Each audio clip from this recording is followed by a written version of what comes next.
네, 더우면 에어컨을 켜세요. 네. 네. 자, 선교를 중요하게 여기는 한 교회가 있었습니다. 선교. 우리 교회는 선교다, 이렇게 생각하는 교회가 있었어요. 물심양면으로 선교지를 후원하고 선교사님을 섬기고 축복하며 교회의 시간과 재정과 인력을 선교에 주로 사용하는 교회였습니다. 어느 날 저명한 외국의 선교학 교수를 초대해서 말씀을 들을 기회가 있었대요. 담임 목사님은 신학자와 대담하면서 앞으로 우리 교회, 그리고 이 한국 교회, 세계의 모든 교회의 선교 방향에 관해서 질문했습니다. 어떻게 하면 앞으로 더 좋은 선교를 하게 될까? 신학자는 웃으면서 한 가지를 강조해요. 그의 대답은 뭐냐? 지금 이 교회는 선교를 잘 하고 있습니다. 하지만 세계 곳곳을 위해서 더욱 기도하십시오 라는 것이었습니다. 그날 이후 매일 전해지는 세계 곳곳의 뉴스가 그 교회 성도들의 기도 제목이 되었습니다. 산불이나 지진이 난 지역, 그리고 난민이 몰려들어 문제가 발생한 지역, 정치적 혼란이 극심한 것, 그리고 안타까운 사고가 발생해서 인명피해가 난 것, 질병과 가난, 전쟁과 재해 등 크고 작은 사건, 사고, 뉴스들이 모두 기도해야 할 제목이 되었습니다. 이러한 기도 속에서 성도들은 하나님이 이 세상을 다스리시고 주관하시는 분이라는 사실을 더욱 명확하게 알게 되었다고 합니다.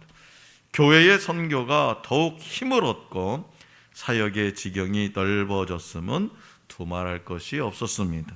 자, 성도 여러분, 이번 주에 여러분들이 접한 세상의 소식은 무엇이었습니까? 많은 뉴스거리가 있었죠. 이번 주에도 특히 또 많은 사람들의 공분을 사게 한 사고도 생겼습니다. 그것을 위해서 어떻게 여러분들은 기도할 수 있었을까요? 세상의 악한 소식이 믿지 않는 자들에게는 절망의 증거이지만 역사와 세상을 주관하시는 하나님을 확신하는 성도들에겐 하나님의 살아계심을 증명하는 기회가 됩니다. 오늘 우리에게 주신 본문 말씀에 등장하는 아비멜렉은 이스라엘의 5번째 사사 기드온과 6번째 사사 돌라 사이에 활동한 인물로 기드온의 첩이었던 세겜 여인에게서 태어난 아들입니다. 사사기 9장에는 이전에 보여주었던 이야기의 패턴, 즉 이방의 압제와 사사를 통한 하나님의 구원이 나타나지 않아요. 이방의 압제와 사사를 통한 하나님의 구원이 나타나지 않아요. 대신 자신의 야욕을 충족하려는 한 통치자로 인해서 나라 전체에 위기가 발생하는 내용이 나옵니다. 아비멜렉이 왕으로 추대되는 과정은 세상에서 왕이 되려면 어떤 과정을 거치게 되는가를 잘 보여주고 있어요. 그는 우선 자기 세력을 만들기 위해서 혈연과 지연의 호소에 사람들을 자기 편으로 만들었습니다. 왕의 힘은 기본적으로 재물과 군사력에서 나오는데요, 당시 왕의 권위를 얻으려면 종교적 배경이 필요했기 때문에 아비멜렉은 바알 브릿 신전의 돈으로 폭력배들을 모아서 자기 군대로 삼았습니다. 그리고 자기의 경쟁자가 될 수 있는 사람은 자기 형제라 하더라도 가차없이 죽이고 사람들 앞에서 자기 힘을 과시함으로써 왕으로 인정을 받았습니다. 이런 모습은요, 인간의 역사 가운데 얼마든지 찾아볼 수 있고 지금 세계 도처에서도 일어나고 있습니다. 이 사건 이후에 이스라엘은 사사들의 리더십이 오히려 민족의 위협이 되는 새로운 국면을 맞이하게 돼요. 세상에 이 사사들이, 하나님이 세우신 사사들이 민족의 위협이 되는 새로운 국면, 아비멜렉은 세겜 사람들과 연합해서 형제들을 살해하고 인본주의적으로 이스라엘에서 최초의 왕이 됩니다. 인본주의적, 하나님이 세우신 것이 아니라 사람들 손에 의해서. 기드온의 막내 아들 요담이 이 위기를 피하고 난 후 그리심산 꼭대기에서 나무 우화를 들어서 아비멜렉을 비난하고 세겜을 저주하는데, 이 저주가 세겜 사람들에게 그대로 임합니다. 하나님이 세우시지 않았음에도 자신의 야욕으로 왕이 된 아비멜렉과 그의 악랄한 선동에 동조해서 이스라엘의 영향력을 과시하던 세겜 사람들이 결국 서로 배반하고 대립하죠. 이 대립은 하나님에게서 온 것입니다.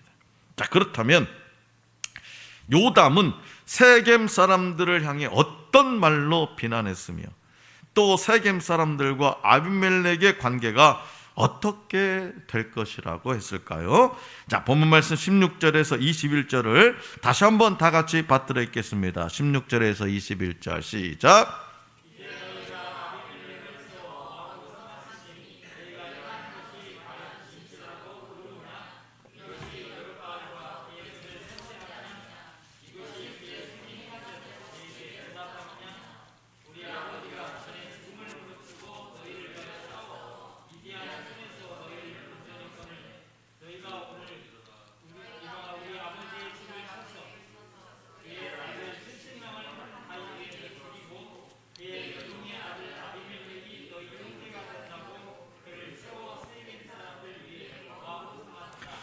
만일 너희가 오늘 여룹바알과 그의 집을 대접한 것이 진실하고 의로운 일이면 너희가 아비멜렉으로 말미암아 기뻐할 것이요 아비멜렉도 너희로 말미암아 기뻐하려니와 그렇지 아니하면 아비멜렉에서 불이 나와서 세겜 사람들과 밀로의 집을 살을 것이요 세겜 사람들과 밀로의 집에서도 불이 나와 아비멜렉을 살을 것이니라 하고, 요담이 그의 형제 아비멜렉 앞에서 도망하여 피해서 부엘로 가서 거기에 거주하니라. 아멘.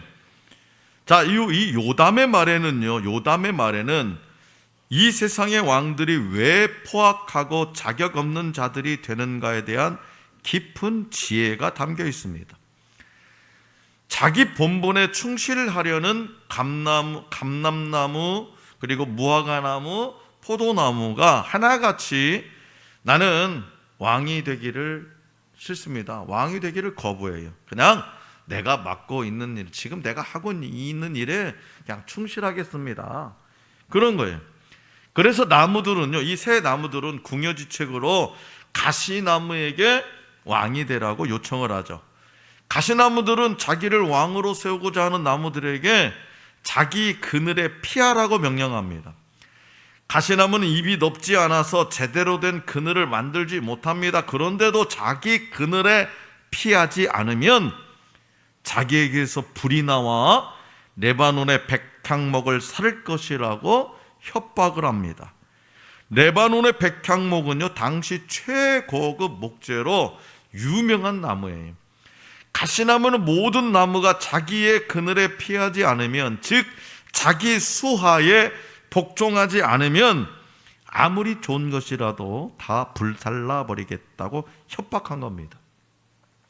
아비멜렉의 폭정에 겨우 목숨을 건진 요담은 세겜 사람들에게 이 우화를 들려주면서 이야기 속 포악한 가시나무처럼 해를 끼치며 포악한 이 아비멜렉에게 왕의 자격이 없다라고 말하죠. 그리고 그를 추대한 세겜 사람들의 행위는 여룹바알이 베푼 은혜를 배반한 악행이라고 지적합니다. 요담은 아버지 기드온에 대한 배신을 근거로 세겜 사람들을 저주하는데, 이는 하나님의 관점과 차이가 있다는 거죠. 하나님은, 그러니까 요담은 왜 우리 아버지 배반했어? 이렇게 해서 저주를 퍼부었는데, 하나님은 그렇게 보지 않았다는 거죠.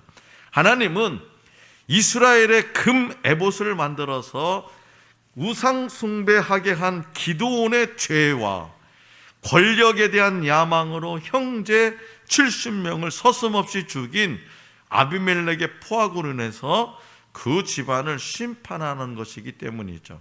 그러나 하나님의 계획에서 요담의 저주는 도구가 되었고요, 그의 말대로 세겜 사람들과 아비멜렉이 심판을 받게 됩니다. 요담은 아비멜렉과 세겜 사람들이 서로 대립해 불사르고 파괴할 것이라고 주어집니다. 그 기준으로 19절에서 전하고 있는 대로 진실하고 의로움을 드러고 있죠.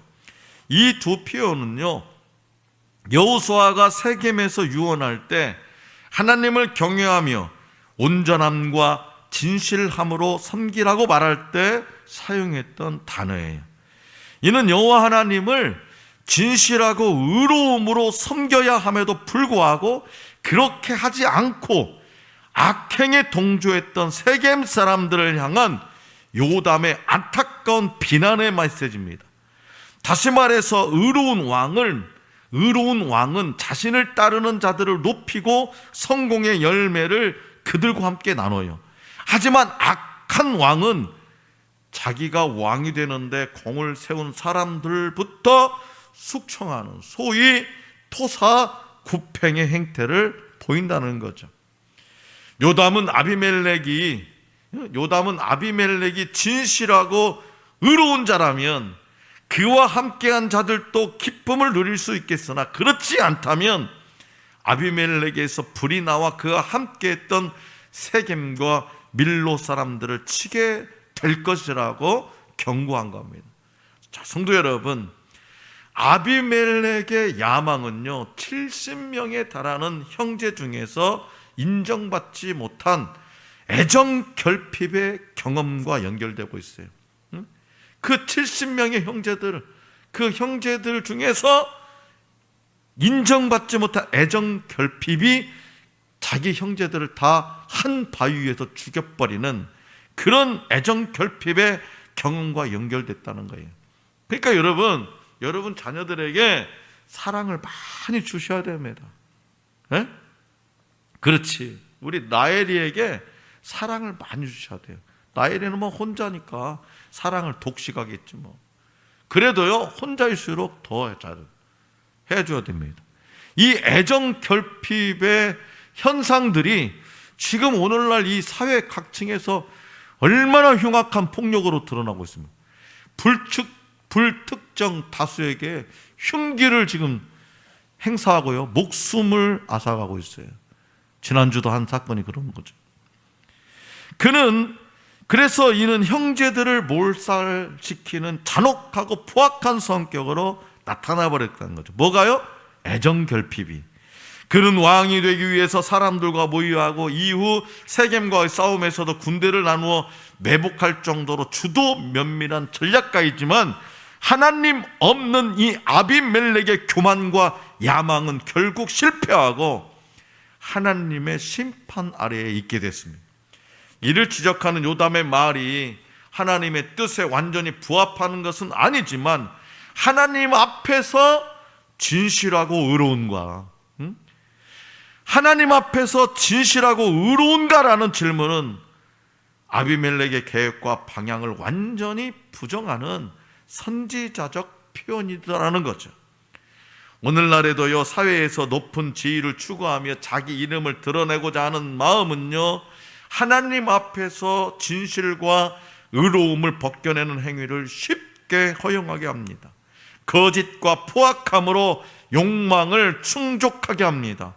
아비멜렉은 사사기에서 반복되는 하나님의 통치라는 주제와 반대되는 인물이죠. 그러나 저와 여러분들에게는 하나님의 통치에 대한 확신과 그분의 통치 아래 삶을 겸손히 내어드리는 그런 헌신이 있어야 된다는 거죠.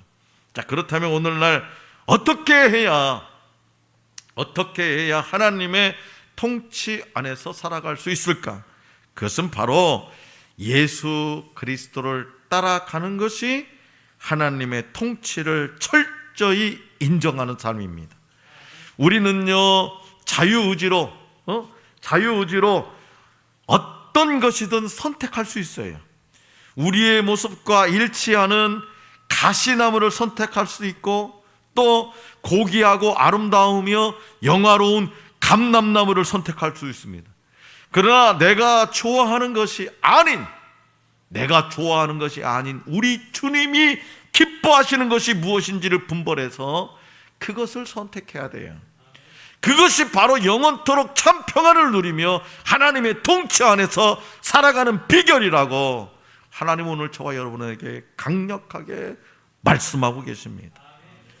본문 말씀이 세상의 이야기라면 기드온의 아들들 중 유일하게 살아남은 요담이 아비멜렉에게 보복하고 빼앗긴 권위를 되찾아야 할 것 같지만 하나님의 이야기인 사사기는 그런 식으로 이야기를 전개하지 않습니다.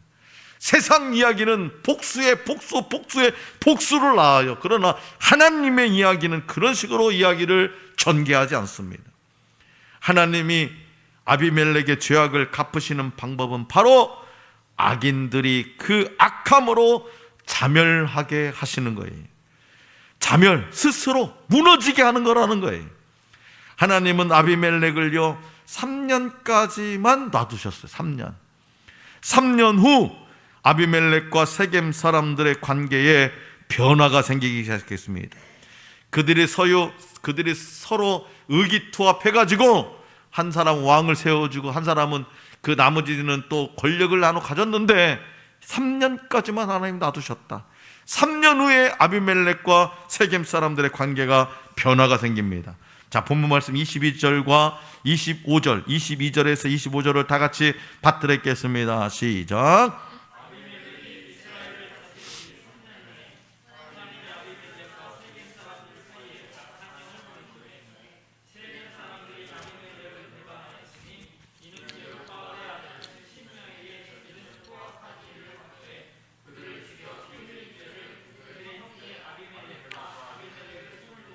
그의 형제들을 죽이게 한 세겜 사람들에게로 돌아가게 하심이라.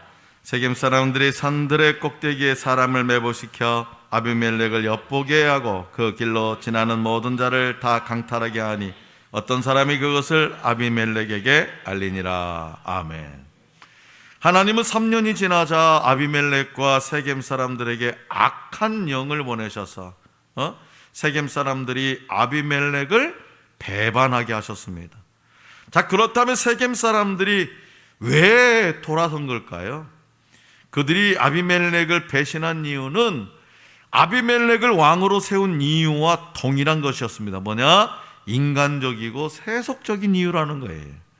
자신의 이익을, 다시 말해서 자신의 이익을 위해서 그를 왕으로 세웠고 자신의 이익을 위해서 또 아비멜렉을 배반한 겁니다. 이처럼 세상의 정치와 경제가 결코 우리의 소망이 될 수 없다는 거예요. 세상은요 너무나 쉽게 변합니다. 오늘의 동지가 내일은 적이 되고 내일의 적이 오늘의 동지가 되는 그런 세상을 우리는 살아가요. 사람들의 감정과 태도와 행동이 시시각각 예측할 수 없을 정도로 다 변합니다. 왜 그럴까? 그들의 삶에는 기초가 없기 때문에. 그들의 삶의 기반이 온전하고 거룩하며 영원한 것이 아니기 때문입니다. 세겜 사람들은 아비멜렉을 감시하며 그 길로 다니는 사람들을 강탈했어요. 보통 이런 일은 충분한 보상을 받지 못했다고 생각하는 용병들에 의해서 일어납니다. 이들은 아비멜렉을 왕으로 만들어 줬는데 자기들은 그에 상응하는 보상을 받지 못했다고 느꼈기 때문에 이런 악행을 저지르게 된 거죠. 성경은 하나님이 이 일을 행하셨다라고 밝힙니다. 이 일이 누구를 통해서? 하나님이 하셨다는 거예요. 그리고 그 이유는 아비멜렉이 형제들의 피를 흘리게 한 죄와 그를 도운 세겜 사람들의 죄를 갚기 위함이라고 설명하고 있습니다. 그런데 세겜 사람들은 오히려 아비멜렉에게 멸절의 위기를 맞고, 그죠? 공격을 했는데 또다시 아비멜렉을 통해서 멸절의 위기를 맞게 되고, 아비멜렉은요 참 말도 안 되는 한 여인이 던진 맷돌에 맞아서 죽음을 맞습니다. 예? 그렇게 위세가 당당했던 이 아비멜렉이 한 여자가 던진 맷돌에 맞아 죽어버려요. 말도 안 되잖아요. 이 모든 일을 누가 하셨다? 하나님. 하나님 하셨다라는 거예요. 성경은 이 결과를 보여주면서 다시 한번 하나님이 그들의 죄를 갚으셨고 요담의 저주가 응했다고 말하고 있습니다. 성도 여러분, 악인들은요 교만한 마음으로 악행을 그치지 않아요. 그러나 하나님이 공의로 그들을 심판하시고 하나님의 선한 계획으로 세상을 통치하십니다. 요즘 세상 돌아가는 이야기를 들으면 얼마나 분통이 터집니까? 대한민국을 바라보면요 소망이 없어요. 그렇다고 해서 우리가 소망이 없는 것이 아니라 하나님이 공의로 심판하시고 선한 계획으로 세상을 통치하십니다. 그렇기 때문에 저와 여러분들은 세상을 다스리시는 하나님에 대한 확신과 역사를 주관하시는 하나님의 관점을 가져야 돼요. 세상에는 악이 횡행하고 하나님의 선하신 통치가 부재한 듯 보입니다. 삶의 주변뿐만 아니라 날마다 뉴스에서 들려오는 세상 소식은 하나님의 주권을 부정하는 근거처럼 보입니다. 그러나 성경은 세상의 모든 역사가 하나님의 통치 아래 있음을 분명히 밝히고 있어요. 아비멜렉의 이야기는 교만과 악행에 대해서 하나님이 어떻게 개입하시는지를 보여주고 있어요. 악을 심판하시고 선으로 세상을 통치하시는 하나님을 신뢰할 때에 우리는 다음과 같이 두 가지 내적 확신을 갖게 돼요. 첫째는 뭐냐? 우리의 믿음에서 인내와 성실을 기대할 수 있어요. 하나님이 이 우주 만물을 다스린다, 하나님이 이 세상을 통치하신다, 이런 확신이 있는 사람은 믿음 안에서 끝까지 기다리는 거예요. 세상에서 악한 문제를 직면할 때도 신실하신 하나님을 기대하면서 거룩한 믿음의 길을 걸어가게 됩니다. 두 번째는 세상을 위해 하나님의 관점으로 중보하게 됩니다. 이 땅 구석구석에서 처절할 정도로 신음하는 영혼들의 소리를 듣고 치열한 영적 전쟁 한복판으로 들어가서 기도로 싸우겠다는 기도로. 이는 예수 그리스도께서 이 땅에 살아계시는 동안 가르쳐 주시고 본이 되어 보여주신 믿음의 길입니다. 그리고 재림을 기다리는 성도가 마땅히 가져야 할 자세입니다. 그렇기 때문에 아비멜렉과 세겜 사람들에 대한 심판 예언이 그대로 성취된 것은 하나님의 통치와 그리스도의 재림과 함께 이루어질 마지막 심판 예언이 성취되리라는 증거가 된다는 사실을 기억하시기 바랍니다. 명문가에서 자라나 젊은 시절 방탕한 생활에 잠시 빠져들었지만 결국 거듭난 그리스도인으로 돌아온 한 사나이가 8년 동안 세계 최강대국의 지도자로서 이른바 테러와의 전쟁을 벌였습니다. 그는 수시로 다른 나라의 지도자들을 테러리스트 또는 폭군으로 지칭하고 중세시대 십자군을 언급하면서 상대방에 대한 무력 사용 가능성을 내비쳤습니다. 그의 폭력은요 언제나 정당한 것이고 하나님의 지지를 받는 것이었습니다. 반대로 상대방의 폭력은 언제나 불법이고 그걸 지원하는 국가는 모두 불법 정권의 범주에 포함되었습니다. 조지 워커 부시가 정말 위험한 사람이었던 이유는요, 그가 자신과 자기 제국의 이익만 추구하는 소인배라는 데 있지 않았습니다. 문제는 오히려 그가 나름대로 자신이 믿는 대의에 충실한 사람이었다는 사실이. 그는 하나님이 자신을 도구로 삼아서 세계의 평화를 이루려고 하신다는 믿음을 가졌습니다. 믿음을 기초로 평화의 수호자가 되겠다고 전쟁을 벌이는 사람을 막을 방법은 없었더라는 거예요. 로마의 평화가 로마인들에게 안정된 삶을 보장하는 복된 소식이었지만 로마의 지배를 받는 모든 피압박 민족에게는 끝없는 전쟁과 폭력, 착취를 의미했습니다. 십자군을 자처하면서 북한을 향해서 악의 축이라고까지 규정한 조지 부시의 평화도 결국 그 한계를 벗어나지 못했다는 거죠. 사랑하는 성도 여러분, 교회는요, 세상 가운데 거하면서 소금과 빛의 역할을 다하는 세상 속의 교회여야 합니다. 세상 속의 교회. 그런데 오히려 교회 안에 세상이 들어옴으로써 교회 속에 세상이 되어버렸습니다. 교회의 진정한 목적은 뭐냐? 세상 권력을 향해 예수 그리스도의 승리를 선포하는 거예요. 세상 권력을 향해서 예수 그리스도의 승리를 선포하는 겁니다. 이른바 현실주의의 이름 아래 세상 권력과 결탁하며 함께 승리하는 것이 아닙니다. 인류 역사는요, 하나님의 통치가 부재한 것처럼 보여도 결국 하나님이 그분 뜻대로 주관하신다는 것을 반복해서 보여줍니다. 그래서 사사기는 사람이 아니라 하나님의 통치가 무엇인지 계속해서 질문합니다. 하나님의 통치가 계속해서, 이 나라 꼴이 무엇이냐? 왜 이렇게 돌아가냐? 다 그렇게 볼 수 있죠. 도대체 하나님은 살아계시는 거냐? 다 그렇게 생각할 수 있습니다. 그러나 이 사사기는요, 사람이 아니라 하나님의 통치가 무엇인지 계속해서 질문해요.